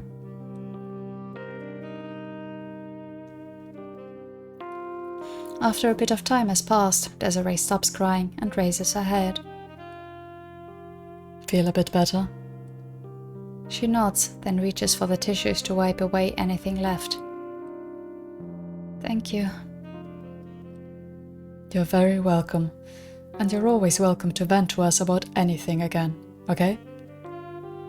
Okay. As she starts to relax a bit more, I think to myself for a brief moment before turning back to look at her. I hope I'm not overstepping or anything, but this has been on my mind since your father first asked me. What exactly is it about your grandfather that made your father not want you to be looked after by him? Her face suddenly becomes more serious, a complete 180 from what she's usually like, as any hint of sadness from earlier vanishes. If this is something too personal, you don't have to. No, it's fine. You're dealing with what he's really like now, so it's only fair. I assume you know my Grand Commissioner Desjardins' reputation? I do. He's one of the best police commissioners in this half of the country, with a remarkable record of arrests that even includes corrupted officers and officials. That's his public reputation, and one that he's good at keeping up. At home, though, he's Eric Desjardins, the most overprotective and controlling man I know. She looks away as she goes on. He always wants to know where we're going, for how long, if we need anyone watching over us in case something happens, yada yada. It's too much. Mama said he's been like this since she was my age, and that he does it out of concern. But I hate it. Anytime I wanted to do anything, I always had to ask for permission, and 9 times out of 10, he would say no. Especially if it's something he deemed a waste of time, which was everything I wanted to do. All the while I can constantly hear nothing but how amazing he is and how I'm just the commissioner's granddaughter. That magic show I went to when we first met, he never would have let me go. He would have gone on about how those shows are just scams or they're always at seedy bars. Which is where you snuck out. She simply nods in response. Now I see why your father said you shouldn't be with him while they're recovering. Exactly. I'm angry at his solution to what happened to my parents, but I'm also not surprised he overreacted as much as he did. But by sending them away, isn't he giving up the control that he seemingly likes to keep? That's weird. That's why I thought there would be kind of more to this. Like more to what happened to the parents or what's going on somewhere that she isn't even aware of. Sorry, you have to basically deal with him now, though. Hey, don't worry. It's fine by me. Besides, it makes me feel oddly better knowing that we've given you a place where you don't have to worry about that anymore. I reach up and ruffle her hair, but I quickly pull my hand back when I notice the surprised look on her face. Oh, whoops. Sorry if you don't like that. Force of habit. Oh, it's fine. I don't mind at all. I actually kinda like it. Mama always had a habit of doing that as well. Well, in that case. I pull Desiree in and start giving her a solid noogie with all my might, which makes her start laughing with just as much energy. Hey, that tickles! As we both get it all out of our systems, I give her another pat on the head with a smile. Thank you for trusting me enough to tell me all of this. I know it's probably hard for you. But rest assured, you're as far away from your grandfather as you can be while you're with us, so you don't have to worry about a thing, capiche? Capiche. Thank you, Crow. You're welcome. Maybe this is why your dad asked me to look after you. Maybe. Her giggling trails off as she then looks at me with a curious stare. Can I ask you something in return? Sure thing. What's on your mind? I've actually been wondering something this whole time too. How do you know my papa? When you look at everything, it seems really weird that you even do. You're much younger than him and there's no overlap with your jobs. Or is there? So, how? I'm caught off guard by a question, but then let out a sigh. I suppose that's a fair thing to wonder. I look away from her for a brief moment to collect my thoughts before I answer. Way back when, I ran into a really sticky situation that was difficult to get out of. Because of it, I had nowhere to go and was stuck wandering around and staying at any place I could just to have a roof over my head. For some reason, when we were first introduced to these two, I thought that's also what they did before they came to Andre. Like, I didn't think they'd come here immediately or that Crow was already staying with him. So that's interesting. But makes a little more sense. On one of those nights, I bumped into your dad. I sigh again, then continue. Considering his connection to your grandfather, I was sure that your dad would rat me out then and there, but he didn't. Instead, he did the opposite, gave me a place to stay for a while and even helped me sort everything out. Sort everything out? It's complicated. Anyways, after all that, I was able to move on, and I've been indebted to your old man since. Desiree continues to stare at me, and I can tell it's due to how much I left out, but then goes back to having that bright smile on her face again. That definitely sounds like something he'd do. She then lets out a heavy yawn as we finally notice what time it is. Sorry I kept you up so late, kid. It's fine, I don't mind at all. It was nice talking about this to someone. The feeling's mutual. Now head to bed, okay? Alright, good night, Crow. I ruffle her hair one more time as I stand up from the bed. Night. And don't wait for me tomorrow. I've got a lot to do for this job. Sure thing, just don't overdo it. As I start making my way out of the attic, I hear her speak up behind me. And Crow? Yeah? Well, when you're feeling more open to talking about yourself, I'd be happy to listen too. I blink at her in silence before a small chuckle escapes from me. You really are a smart one. Good night, Desiree.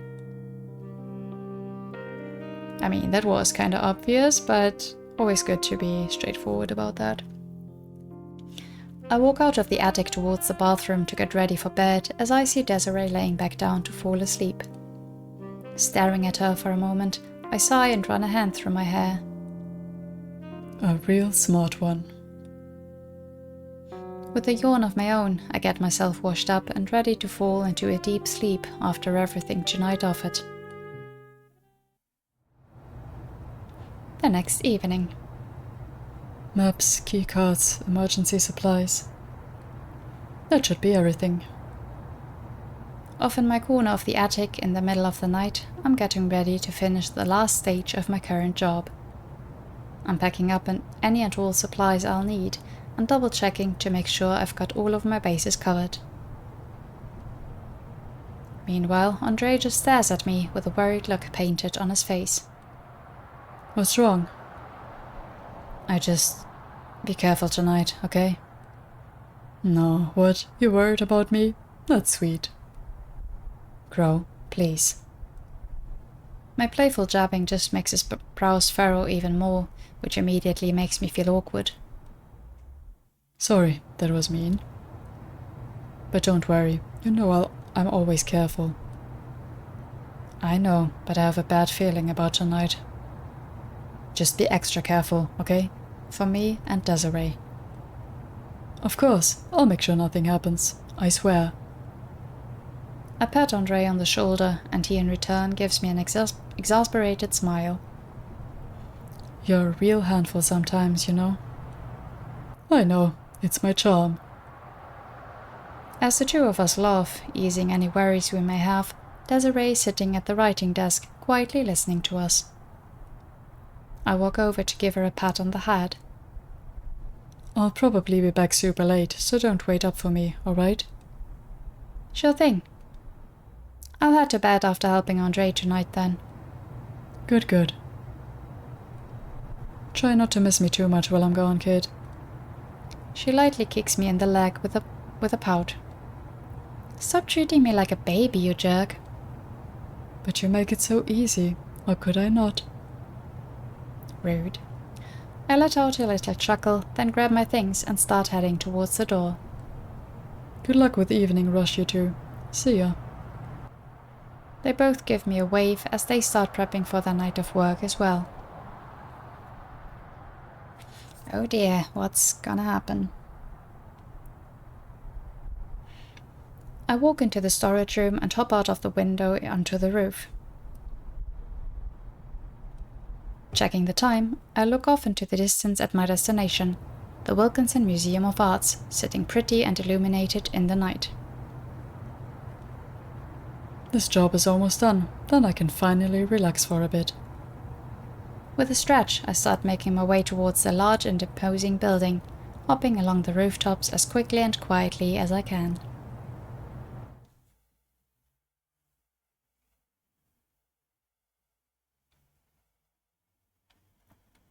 Inside the museum, I'm greeted by the dead silence usually present at this time of night. With barely anyone inside aside from the security detail, it makes it easy to sneak around the different exhibit halls. And here, in the main exhibit room, I see my target under the emergency lights. It's just where they said it would be. Shouldn't be too bad. But I look around the hall from my vantage point, surprised by how empty it is. Pulling out my map of the guard routes I jotted down, there should have been a couple making their rounds right about now. But instead, there's no one, not even any guards taking an extra break inside the hall like they usually do. Something's not right. Where the hell is everyone? Maybe Andre's intuition was spot on? After tucking the map back into my bag, I continue looking towards my target, thinking over my plan of attack once more. As long as I stick to the plan and stay in the blind spots, I should be fine. With another quick look to make absolutely sure no one is around, I start sneaking my way towards the glass case. Hugging the walls, sliding around pillars and cases, all to follow the path I made that would make sure none of the security cameras could spot me for even a moment. I finally make it next to the jewel I'm after, quietly letting out a breath I was holding in the whole time. Don't get cocky, be slow and thorough. I pull out my picks and get to work on the lock keeping me out, carefully working my magic until I hear it click open. Getting up onto my feet, I open the case and reach inside for the jewel. Well, In an instant, a cuff appears from the pedestal the jewel is sitting on, grabbing my hand tightly with a loud click. I try pulling it off my wrist in vain, and panic as I try to find something on me that can get me out of this situation. You're not going to get out of this as easily as you think, thief. That blinded me too. Suddenly the lights come on, blinding me for a moment before I see a group of cops start to circle around me from a distance. And from the swarm I see someone else walk forward with a smug look on their face. Crow, correct. Good evening to you. I am the illustrious Maximilian Wilkinson, co-owner of this museum and the mastermind behind your captivity. Yeah, I know who you are, Blondie. He clicks his tongue angrily at me. Considering the situation you're in, it'd do you good to have a bit of respect for the man who will put you behind bars. You'll have to forgive me. It's not in my nature to respect dumbasses. Excuse me? You heard me. Besides, what good does it do you to keep this jewel? You should know it was stolen. He lets out an annoying chuckle before going on. Do you really think I'm that stupid to be duped by a con man? Of course I've known this whole time that this jewel was stolen, and that everything from this jeweler was robbed from someone to resell for more. And I knew you were hired to steal this jewel, so I used that to my advantage. After I get you rightfully locked up, with the help of the precinct, I'll use this very jewel to expose you myself. 2 birds with 1 stone and such. As he laughs again, I lean against the case with a sigh. You really are an idiot.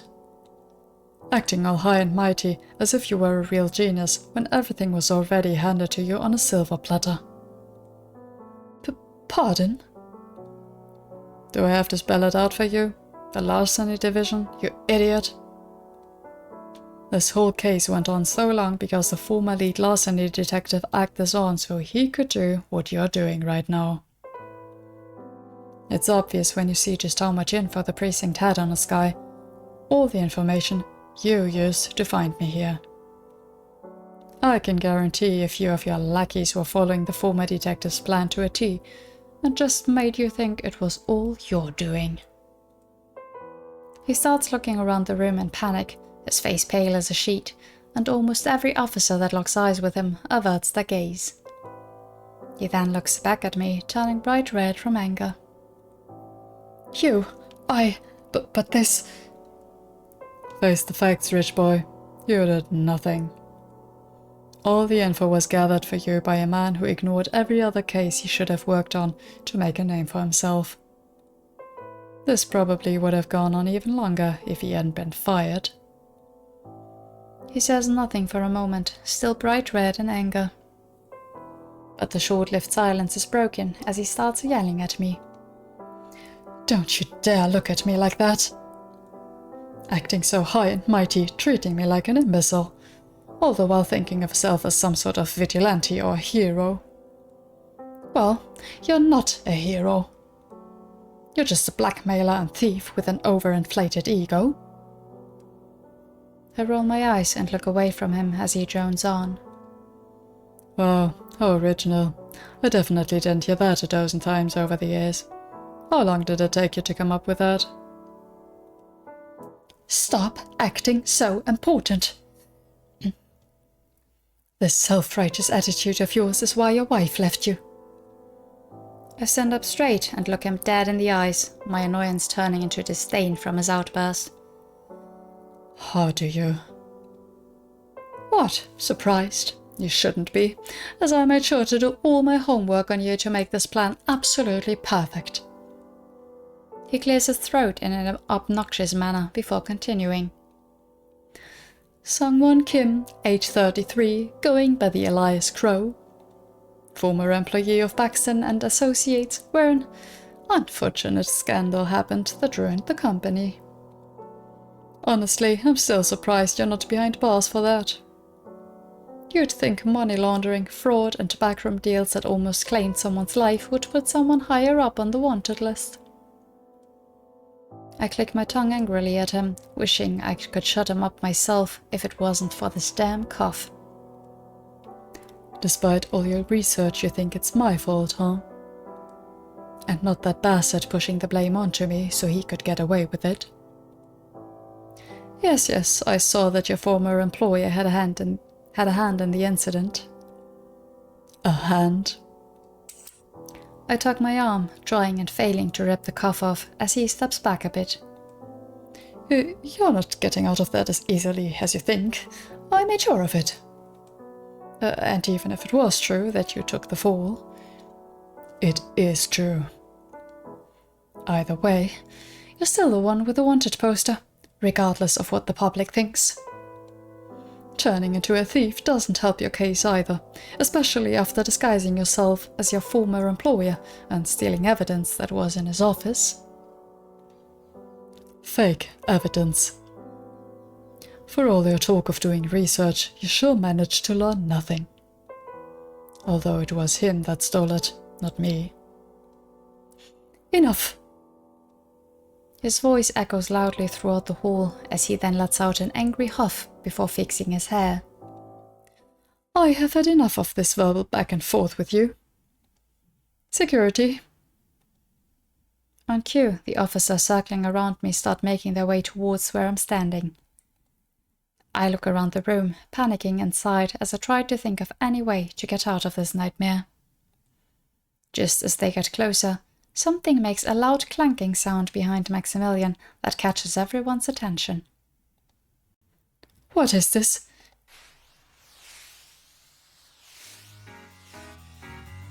In an instant, white smoke starts pouring out from the object behind him, drowning the room and making it impossible to see anything. I can't see.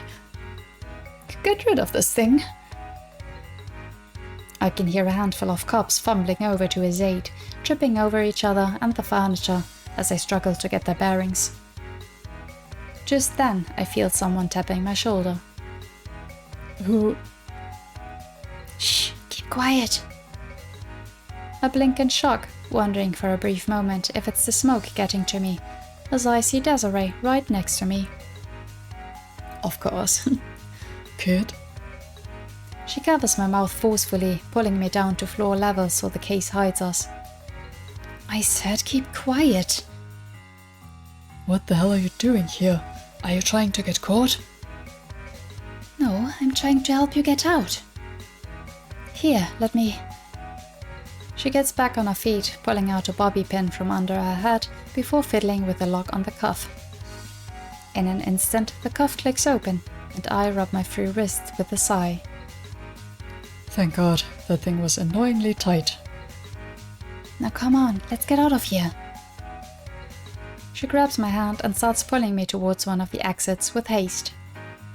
We can barely see what's in front of us, but enough to make sure we don't trip on anything along the way. Just as we start making headway, an angry voice catches up to us and tries to grab me. No, you don't. You and your accomplice aren't going anywhere. Ah! In that split second, Desiree turns around and lands a punch square in his face, knocking him into the ground. Holy shit. Come on. We continue running out of the main hall as I look back and barely see a swarm of cops coming to Max's aid in the smoke.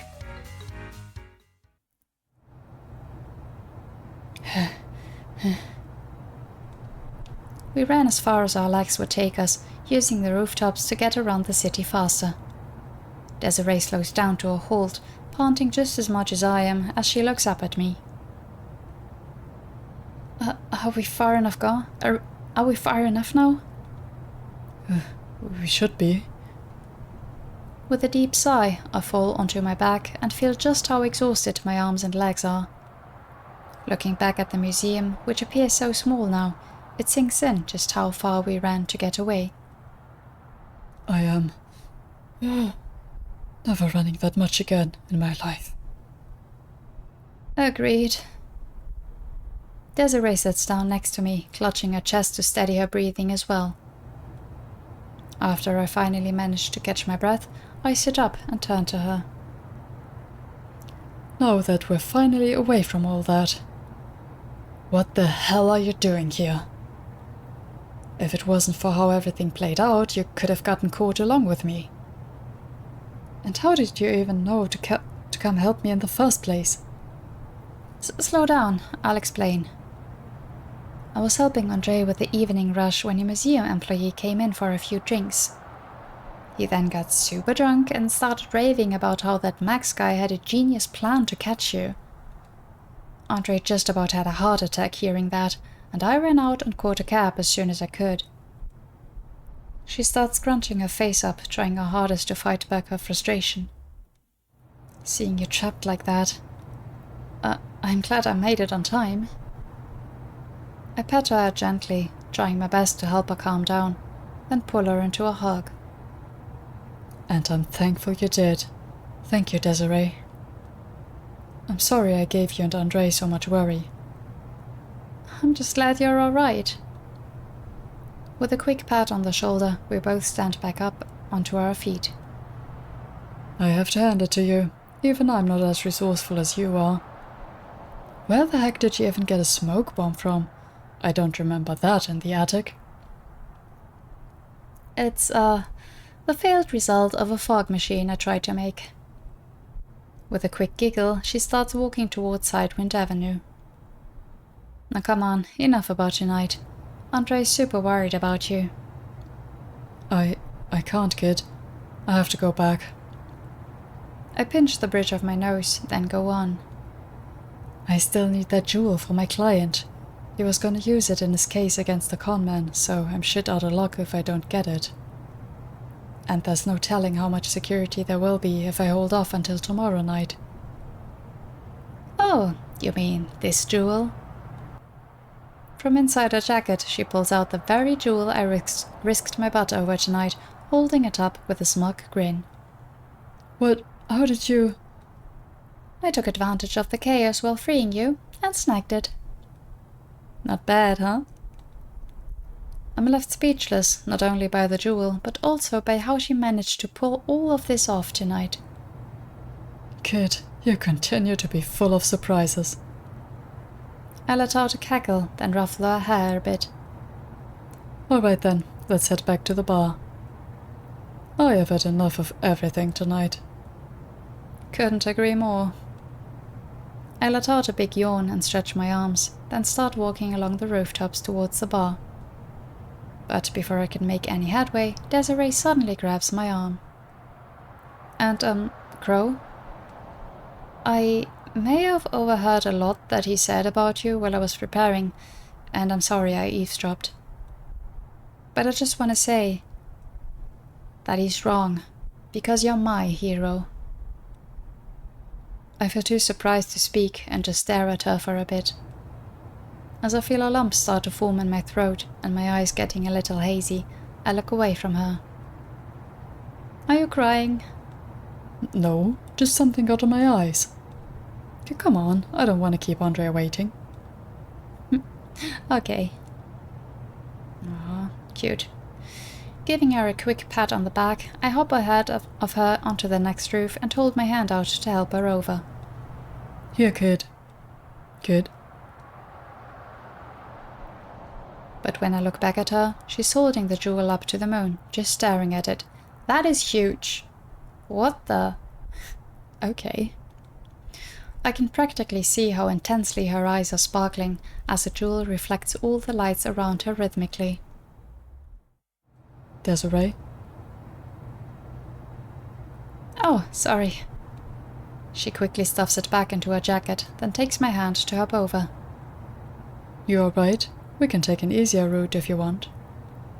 No, I'm fine, sorry. Let's get going. She hops ahead of me, snapping out of that bizarre mood just as quickly as she got into it. I stare at her for a moment, but then shake my head. It's probably nothing. With a chuckle under my breath, I continue along the line of rooftops with her, set on making it back home safe and sound. but thinking back on that bizarre moment, I should have realized that was the moment all of this started in the first place. The moment she had a taste of that adrenaline rush.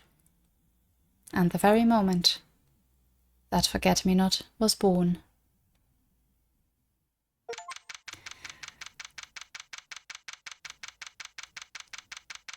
Daffodil finished chapter 3. Okay, that's what we're gonna call it for today. That flashback went on a lot longer than I would have thought. But that was very good insight in both Crow, a bit for Desiree's family, and yeah, that moment there, right at the end. Yeah, that was obviously the moment where the mysterious thief was born. Yeah, very interesting.